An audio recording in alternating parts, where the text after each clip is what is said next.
Narito tayo ngayon sa kanto ng G. Araneta at E. Rodriguez Avenue sa Quezon City kung saan ay kasalukuyang ginagawa ang drainage expansion project ng Department of Public Works and Highways.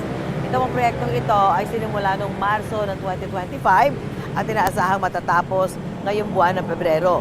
Bahagi po ito ng tinatawag na Oplan Kontra Baha Program ng DPWH. Sa ngayon po inaayos at pinapalitan ang mga lumang drainage pipes para mas mapabilis ang pagdaloy ng tubig sa lugar tuwing umuulan. Mas malalaki po yung mga inilalagay na drainage pipes dito sa proyektong ito dahil nga po sadyang mataas ang baha dito kapag malakas ang ulan.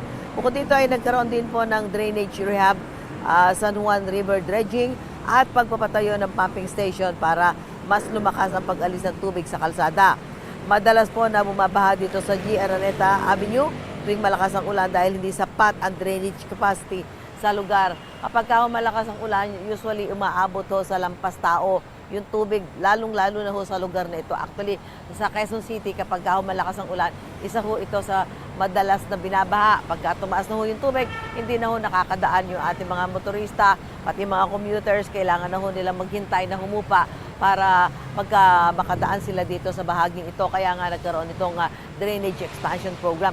Mamaya makakausap po natin si DPWH Secretary Vince Dizon para malaman natin kung kaya ba na matapos next month ang proyektong ito, itong drainage expansion program, at kung sakasakali ay matitiyak ho ba na hindi na babaha sa lugar na ito kapag natapos ang proyektong ito. Yan po ang ating bibigyan ng kasagutan mamaya sa ating panayam kay Secretary Vince Dizon ng Department of Public Works and Highways. Balik muna tayo sa studio. Gusto mo bang mauna sa mga balita?